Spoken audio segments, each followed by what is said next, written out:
The market's been pretty quiet lately. Not much excitement, but we are seeing a little movement. XRP is ticked up to 314, so that's something. But here's the thing. It's in these dull, uneventful moments that smart investors make their moves. That's exactly what I've been doing.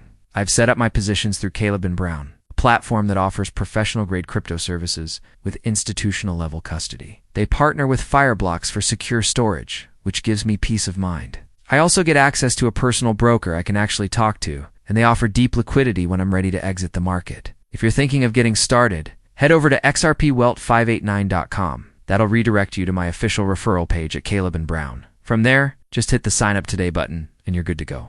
I felt it was only right to acknowledge Bitcoin Ethereum Desk today, especially since it marks Ethereum's birthday. So I pulled up a few of their recent thumbnails, and a clear pattern jumps out. They constantly elevate Bitcoin and Ethereum, while throwing shade at XRP and Ripple every chance they get. It's wild they'll celebrate Joseph Lubin, but won't hesitate to take jabs at Chris Larson. Honestly, it's disappointing. Lately, I've been thinking maybe I do want to be rich and miserable. Just hear me out.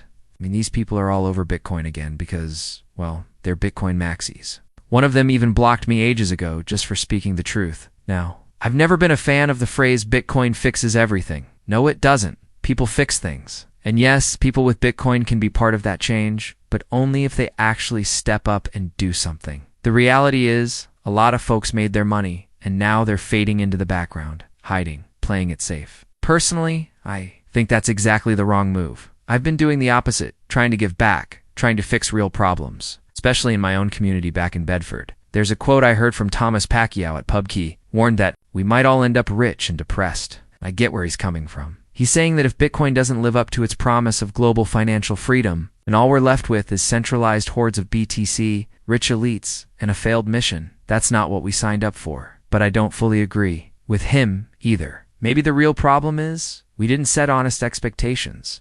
Maybe some weren't transparent about what Bitcoin is really capable of. As for me, I plan on being XRP rich, happy, and completely stress-free.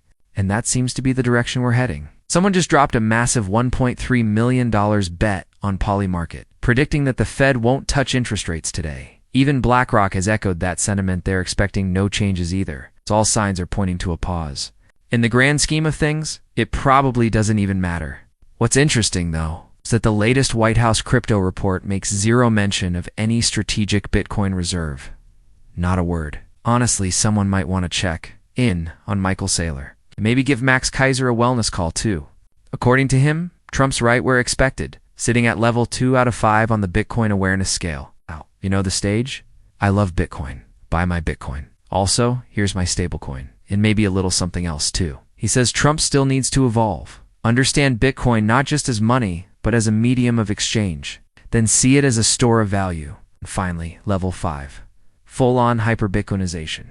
But I added my own take. Forget level 5. Trump needs to hit level 6, put Bitcoin on the XRP ledger, and finally fix all its issues. Now, that's a real solution.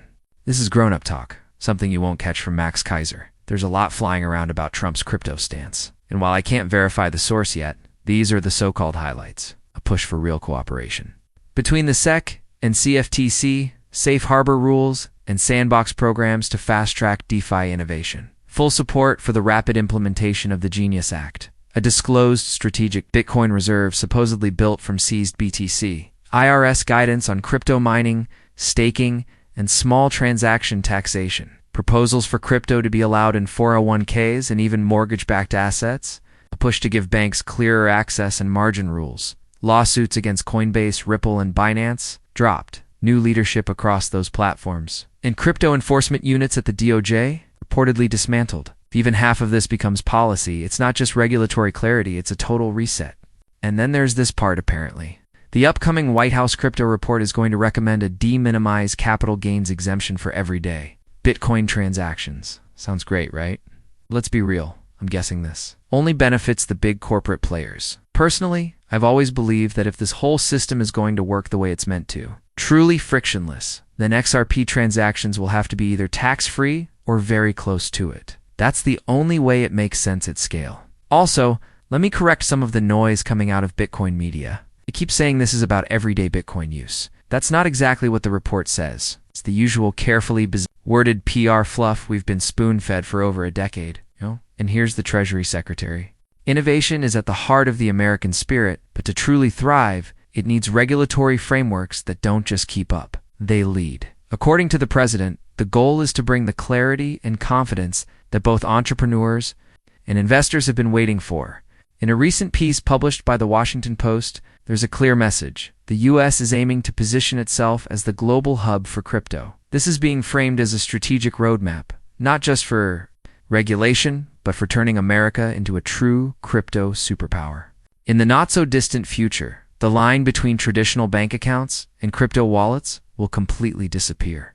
This shift is coming faster than most people realize. Matt Haugen talked about this direct connection between banks and wallets, and that's exactly what the JP Morgan Coinbase partnership is signaling. And here's a solid reminder of where things are heading.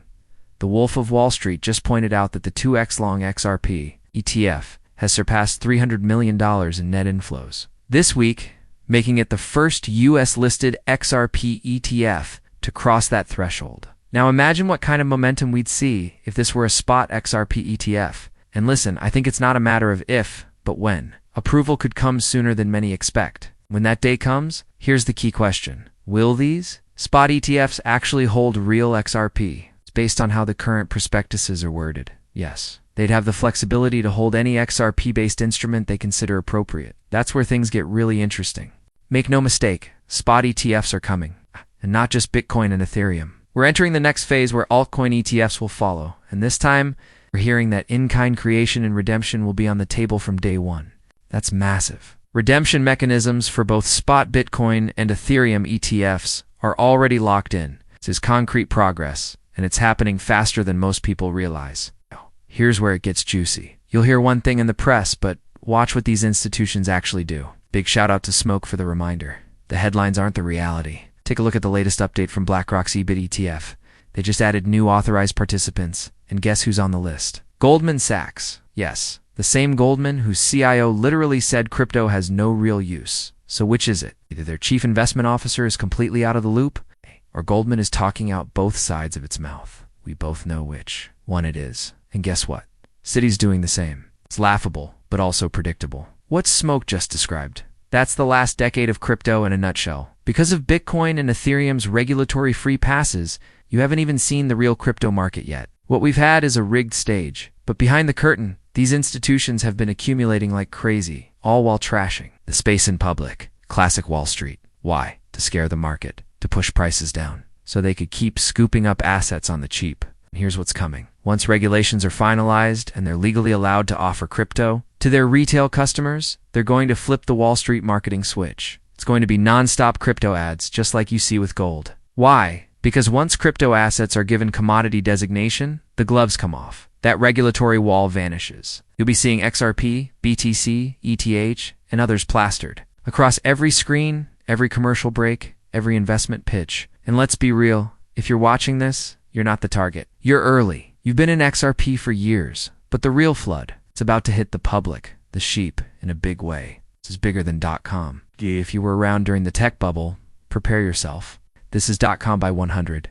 Maybe more. It's all happening. And that legislation, word is it hits in September or October. Folks, it's on like Donkey Kong. If you want the real story, not the version spoon-fed by the Bitcoin and Ethereum maxis, come join. US at diexrp.com. That's the Patreon.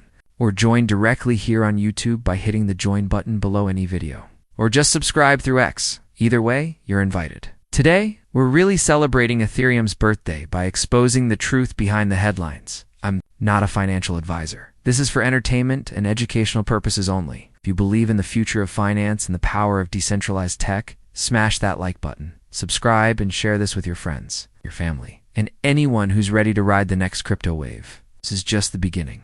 Let's dive into the blockchain revolution. Away we go.